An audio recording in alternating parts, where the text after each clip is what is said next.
बैठ जाइए।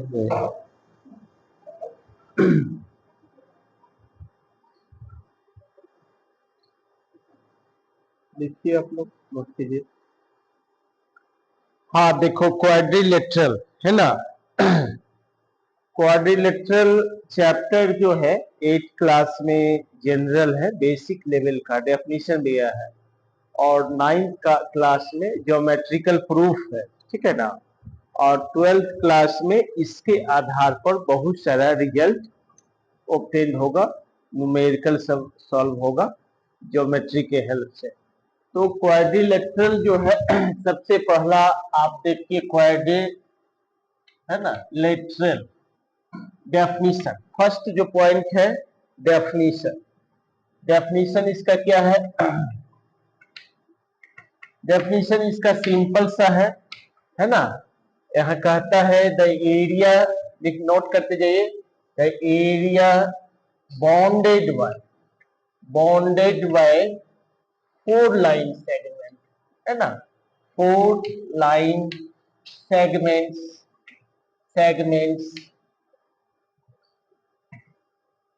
is said to be quadrilateral. Okay, देखिए मैथमेटिकल सिंबल जो है इसका क्लियरली है। आप क्वाड्रिलेटरल एक इस तरह से आप रख सकते हैं, ठीक है, राइट। अब इसमें देखिए, यहाँ पर सपोज मान लो एक क्वाड्रिलेटरल है, ये ए बी सी है ना, ए बी सी, ठीक है। अब यहाँ पर हम देखेंगे कि कितना elements, how many elements in a quadrilateral. Okay, there are 10 elements, यहाँ पर 10 एलिमेंट्स है ना। फोर्थ साइड देखिए, how many elements in a quadrilateral. Okay, तो आंसर इसका दे सकते हैं, देयर आर 10 एलिमेंट्स। 10 एलिमेंट्स में आया फर्स्ट, फोर साइड्स, ओके। फिर है 4 angles and 2 diagonals, okay. So there are 10 elements in a quadrilateral, okay. और क्वाड्रिलेटरल के बारे में बोला जाएगा कि क्वाड्रिलेटरल कैसे फॉर्म होता है, कैसे कंस्ट्रक्ट होता है। तो यहाँ 4 साइड है, साइड यहाँ पर देखिए, ए बी है, बी सी है, सी डी है और डी ए है, ओके। ये 4 साइड हुआ, और 4 एंगल में एंगल ए है, एंगल बी है, एंगल सी है, एंगल डी है, 4 एंगल है। और 2 डायगोनल एसी है और बीडी है। तो यहाँ जो 10 एलिमेंट्स है, 10 में एनी 5, यदि 5 एलिमेंट्स यदि मालूम है तो एक क्वाड्रिलेटरल कंस्ट्रक्ट हो सकता है।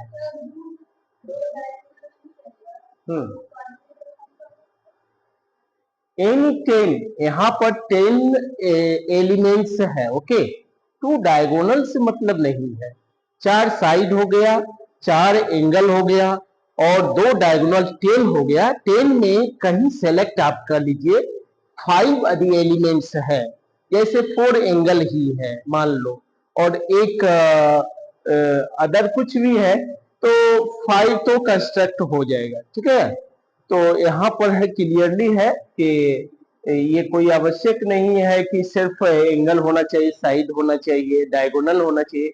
ये 10 में से एनी 5, यदि 2 एंगल इसमें सेलेक्ट करते हैं और 3 साइड इसका सेलेक्ट करते हैं तो भी कंस्ट्रक्ट होगा, है ना।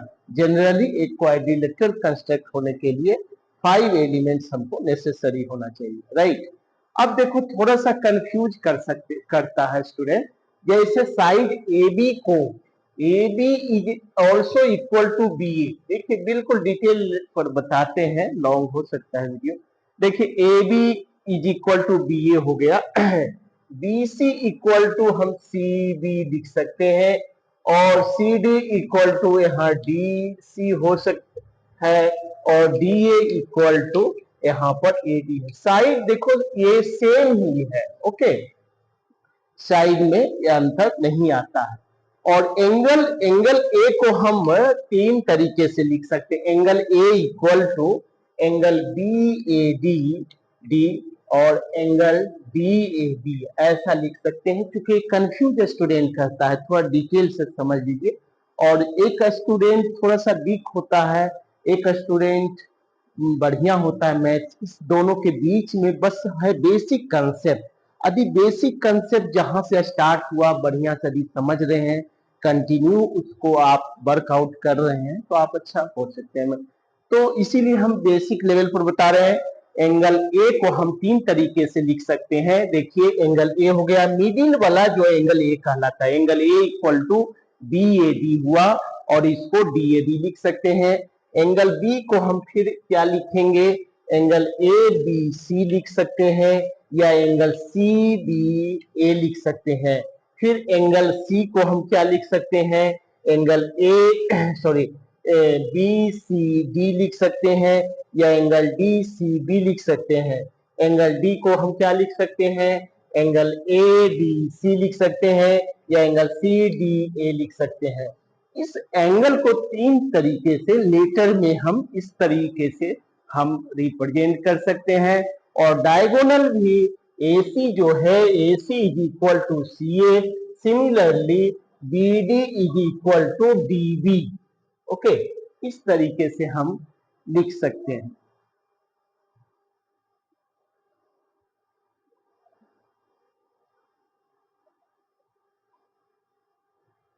तुम लिख रहा है, नोट कर रहा है?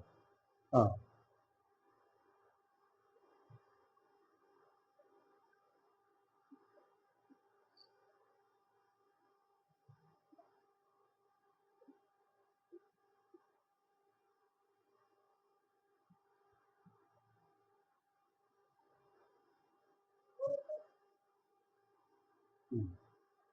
बेस्ट।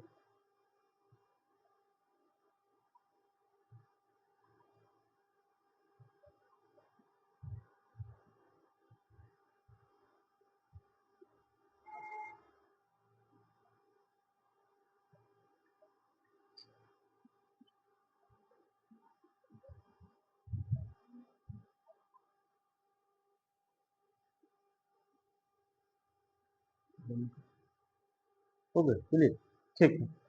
अब देखिए क्वाड्रिलेटरल, फर्स्ट ऑफ ऑल अभी डेफिनेशन दिया, ठीक है, सिंबल दिया है। उसके बाद इसमें एलिमेंट्स में बताया 10 एलिमेंट्स है, ठीक है। 10 एलिमेंट में जो है क्लियरली है 4 साइड है, 4 एंगल, 2 डायगोनल। अब हम बताएंगे साइड के आधार पर। साइड जो है एक एडजेसेंट साइड की क्या किसको कहते हैं, और अपोजिट साइड किसको कहते हैं। जनरली स्टूडेंट को कंफ्यूज कर जाता है इसमें। देखिए साइड यहाँ पर ए बी है, यहाँ पर गौर से देखो, ए बी है और बी ए है, और बी सी है और सी बी है, सी डी है और डी सी है, डी ए है और ए डी है, ठीक है ना। तो यहाँ पर ए बी जो साइड है इसका इंड पॉइंट ए है और बी है ना। और यहाँ पर जो है इंड पॉइंट बी और सी है। अभी कॉमन इंड पॉइंट दो लाइन सेगमेंट का, दो साइड का इंड पॉइंट कॉमन अभी हो जाएगा तो एडजेसेंट कहलाएगा। जैसे देखो ए बी है और बी सी है, ठीक है, ए बी है ना, साइड ए बी है और यहाँ बी सी है, तो ए बी का एक इंड पॉइंट ए है, एक बी है, और बी सी का इंड पॉइंट बी है और सी है। तो बी जो इंड पॉइंट है वो कॉमन है, वो क्या है, कॉमन है। तो ये क्या हो गया, एडजेसेंट साइड, क्या हो गया, क्लियर हुआ। और देखो ए बी है और सी डी है, ए बी का इंड पॉइंट ए है और बी है, और सी डी का इंड पॉइंट सी है और डी है, कॉमन नहीं है, सेम नहीं है ना इंड पॉइंट। तो ये ऑपोजिट साइड हो गया, क्या हो गया, अपोजिट साइड, ये दोनों का डेफिनेशन लिखिए, एडजेसेंट साइड और opposite side. Okay, adjacent side,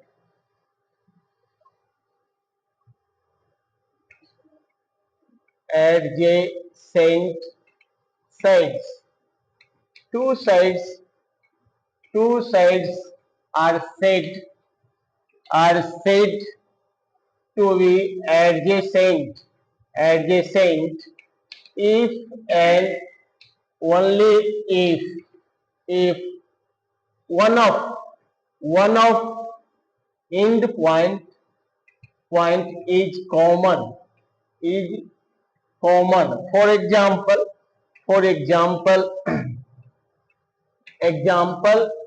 AB is adjacent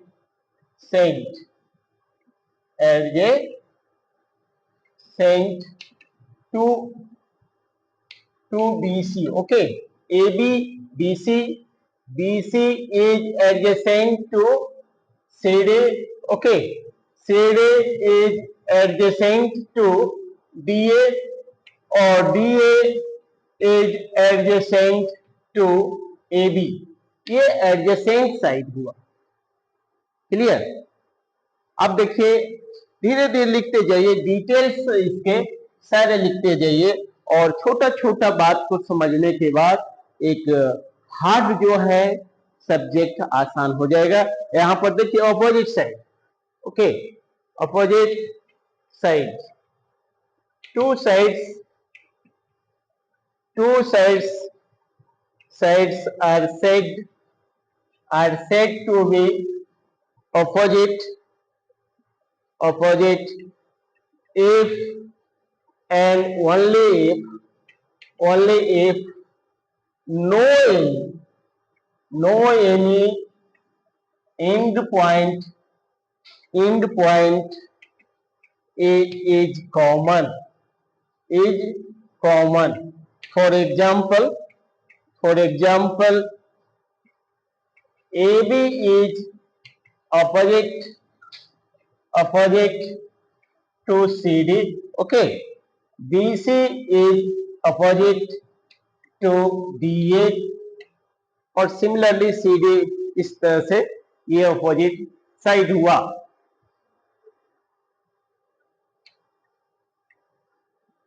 ठीक है,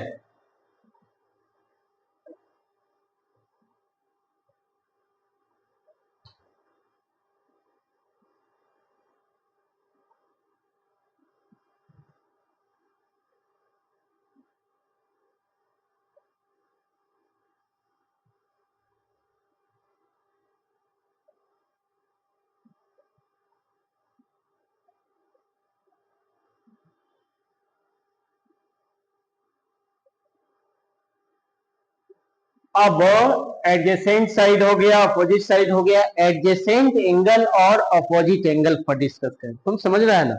हाँ, एडजेसेंट एंगल और अपोजिट एंगल किसको कहते हैं? देखो, एक एंगल जब है, अभी जैसा कि बताए, यहाँ पर एंगल गौर से देखिए, यहाँ पर एंगल ए को इस तरीके से है ना? तो एक एंगल के पास, एंगल के बारे में भी बताया जाता है, इसके पास दो आर्म होता है, एरोहेड, और वन इंड पॉइंट होता है। क्या होता है? वन इंड पॉइंट होता है। एक एंगल जो होता है, एंगल होता है बेटा, यहाँ पर दो आर्म होता है। ओके, दो आर्म होता है और एक इंड पॉइंट होता है। एक इंड पॉइंट होता है, वर्टेक्स जिसको कहते हैं, वर्टेक्स एक होता है, आर्म दो होता है। वर्टेक्स एक होता है, आर्म दो होता है, एरोहेड दो होता है ना? तो दो एंगल हो और दो एंगल का दो आर्म होगा, यदि कोई आर्म कॉमन नहीं है तो ऑपोजिट एंगल कहलाए। ओके, और दो आर्म में एक आर्म कॉमन है तो एडजेसेंट कहलाए। देखिए यहाँ पर, देखिए यहाँ पर एक एंगल ऐसा है और एक एंगल ऐसा है, ये एंगल का ये आर्म है ना, और ये एंगल का आर्म ये है, दोनों का अलग है, ये कहलाएगा ऑपोजिट एंगल। क्या कहलाएगा? ओके, ये एडजेसेंट कहाँ कहलाएगा? देखिए यहाँ पर गौर से देखिए, यहाँ पर जो है ये एंगल जो है इसके ये आर्म है, ओके, और ये एंगल जो है एंगल 2 का आर्म जो है ये है। एक आर्म तो दोनों में यूज हो रहा है ना, तो ये क्या कहलाया? Adjacent angle. क्या कहलाया? क्लियर? समझ में आ रहा है ना? इसको लिखाएंगे। हाँ, इक्वल की बात नहीं है, आर्म कॉमन की बात कर रहे हैं। यहां पर पॉइंट जो है आर्म कॉमन है, एंगल की इक्वल की बात नहीं कर रहे हैं। ठीक है, ओके। अब डेफिनेशन लिख लीजिए। एडजेसेंट एंगल और opposite angle.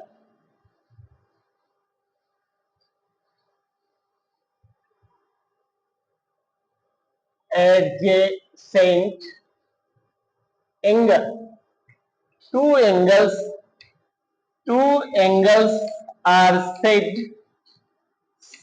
to be adjacent if and only if one of arm is common.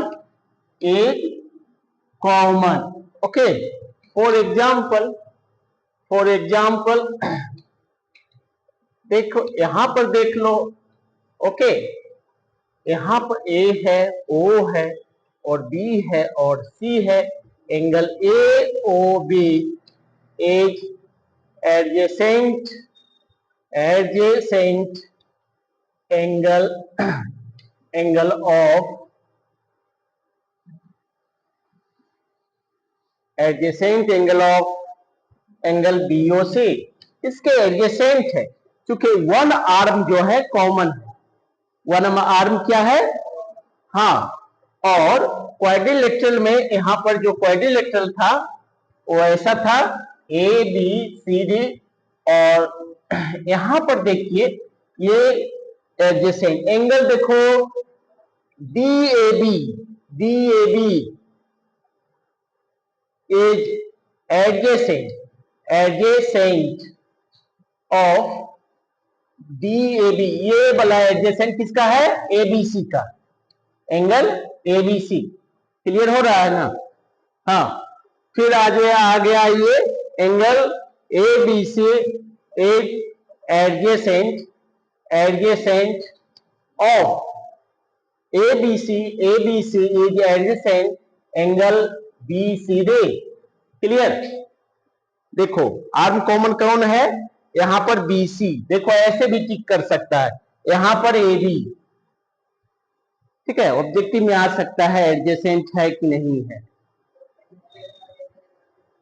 हाँ, एडजेसेंट एंगल का एक एंगल देखो यहां पर क्लियर है। जैसे एंगल ए का एक आर्म ये है, एक आर्म ये, ओके, और एंगल बी का ये आर्म है और ये आर्म है, तो ए बी तो दोनों में नहीं यूज हो गया, इसीलिए ये दोनों एडजेसेंट कहलाया। लेकिन एंगल ए का आर्म ये है और ये है, और सी का ये दोनों है, तो ये एंगल का भी अलग अलग आर्म है, इस एंगल का आर्म अलग अलग है, no any common, so it is said to be opposite angle.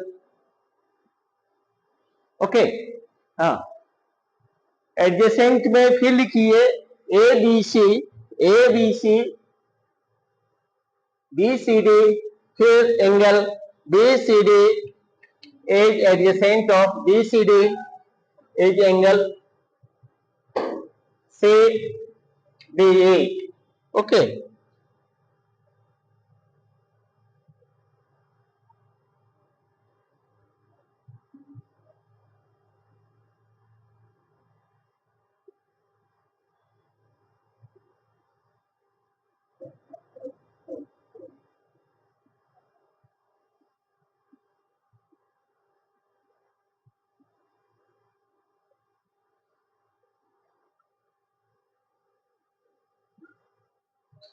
हाँ ठीक, और एंगल डी ए बी ये भी तो हो ही गया। ए का बी का सी का डी और डी का A, D C D A is adjacent angle D A, ये एडजेसेंट एंगल।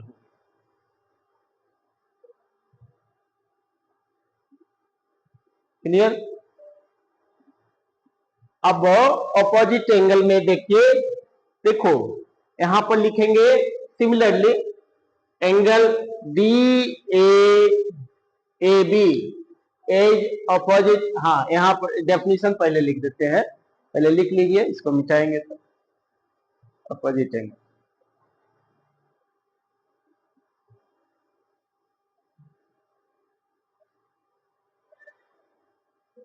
हम्म,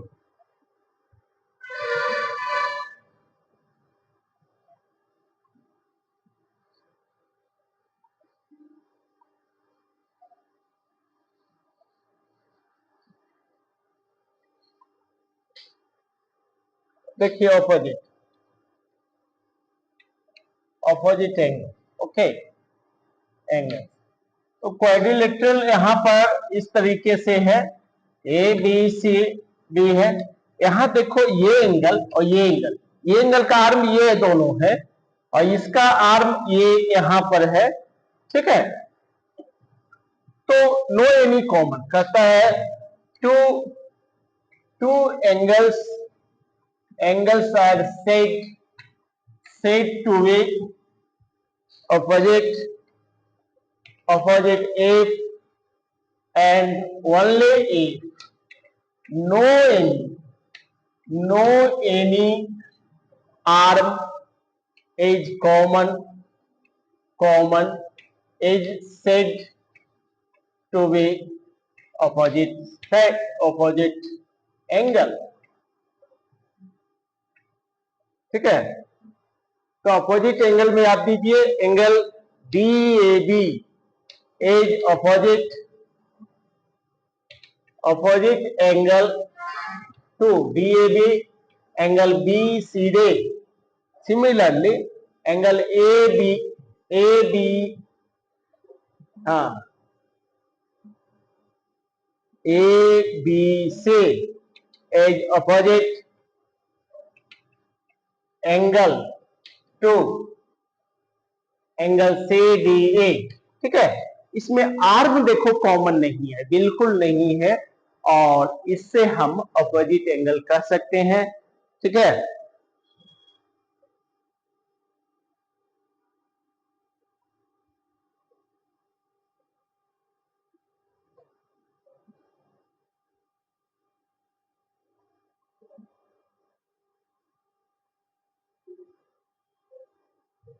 हाँ हाँ, इफ नो एनी आर्म है, ARM is common is said to be opposite angle.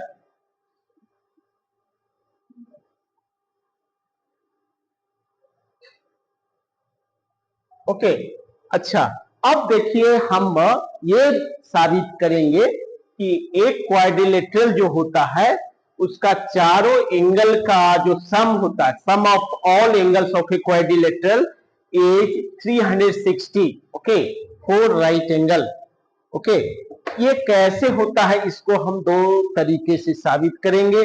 जैसे क्वाड्रिलेटरल है, यदि एक क्वाड्रिलेटरल है, मान लो यहाँ पर ए है, बी है और सी है और C D, A B C D एक क्वाड्रिलेटरल है। इसके वन डायगोनल हम ऐसे करते हैं ये दो ट्रायंगल में आ गया है, एक ट्रायंगल एबीसी है, एक ट्रायंगल एसीडी है। तो इस ट्रायंगल का क्लियरली है, आप जान चुके हैं कि एक ट्रायंगल में जो है तीनों एंगल का सम जो होता है 180 होता है, उसका भी 180 होता है। इसको ज्वाइन करेंगे तो एक क्वाड्रिलेटरल बनेगा, 360 बनेगा, ठीक है। तो इस तरीके से हम इसको ये साबित कर सकते हैं, तो प्रूफ कर सकते हैं। लेकिन लैब एक्टिविटी के माध्यम से कैसे हम देखेंगे कि एक क्वाड्रिलेटरल के जो है चारों एंगल का जो सम है वो 360 होगा। ये आप लोग घर पर भी आप वर्कआउट कीजिएगा, एक A4 सीट ले लीजिएगा, A4 सीट, ओके, है ना। उसमें आपको देखना है ABCD और कंपास और पेंसिल से सेटअप कर लेना है, राइट। और बहुत सावधानी पूर्वक जो है आयरन नीडल ए पर रखना है, एक आर्क यहाँ रखिए, फिर बी पर एक आर्क रखिए और सी पर हम आयरन नीडल रखेंगे एक आर्क, और डी पर एक आयरन नीडल रखेंगे। ये कैसा भी क्वाड्रिलेटरल, यदि रेक्टेंगुलर सीट रहेगा तो क्लियरली है चारों राइट एंगल ही कट होगा, और इसको कटिंग करके सीजर से कटिंग करके बाहर निकालेंगे और यहाँ दूसरा पेस्ट करेंगे, तो ये क्लियरली है आपको यहाँ पर ये एक सर्कल का फॉर्मेशन हो जाएगा। हाँ, ये कटिंग करेंगे लैब एक्टिविटी में ना, एक पेपर एक सीट हम रखेंगे कैसा भी, हाँ चारों को, हाँ हाँ तब मैं बना दिया ना, अभी ऐसा किया है ना, अभी नहीं है, अगले में हम बताएंगे लैब एक्टिविटी। हाँ हाँ मैं बता दिया, बोर्ड पर किया ना, बस जैसे एक सीट है, देखो एक सीट ऐसा हम रख लिया, राइट, एक सीट ऐसा रख लिया, सीट उजला बड़ा, कल हम एक्टिविटी वो करेंगे, ठीक है ना। वो तो सीट रख लिया, और सीट पेपर का सीट है, या चार्ट पेपर पर भी हम वर्कआउट कर सकते हैं, ठीक है ना। इसके कॉर्नर में हम आयरन नीडल, कंपास में एक आयरन नीडल, एक पेंसिल वाला नीडल होता है, आयरन नीडल रखे, एक आर्क हम रख दिया, राइट, सीजर कैंची से काट के बाहर निकाल लिए, फिर यहाँ पर एक आयरन नीडल रखे, यहाँ कटिंग करके बाहर कर दिया, कल हम ये एक्टिविटी करेंगे, है ना, इसी टाइम में रहेगा। हाँ, यहाँ से ऐसे कटिंग करके बाहर किया, ऐसे कटिंग करके बाहर किया, और यहाँ पर जब पेस्ट करेंगे तो ये चार गो एंगल रहेगा, कटिंग करके बाहर आएगा ना चार एंगल, चारों एंगल को ज्वाइन करोगे तो एक सर्कल का फॉर्मेशन हो जाएगा, सर्कुलर रीजन, ओके। इससे साबित होता कंप्लीट एंगल, इससे साबित होता है कि एक क्वाड्रिलेटरल के चारों एंगल का मेजरमेंट 360 है, ओके। और ज्योमेट्रिकल प्रूफ भी आप शो कर सकते हैं कि एक क्वाड्रिलेटरल में जो है एक डायगोनल बनाएंगे, उस ट्रायंगल का तीनों एंगल रखेंगे, इस ट्रायंगल का तीनों एंगल है उसको ज्वाइन करेंगे, ज्वाइन करने के बाद क्या होगा, इसका एक एंगल, इसका एंगल, ये एंगल जो है ये 180 आएगा, 180 मिलके 360 का फॉर्मेशन हो जाएगा, ठीक है। ये एक्टिविटी कल हम करेंगे, ठीक है, ठीक है। इसके बाद अब आ जाते हैं यहाँ, तो ये बेसिक समाप्त हो गया, ठीक है, thank you. Next second part कल बताएं,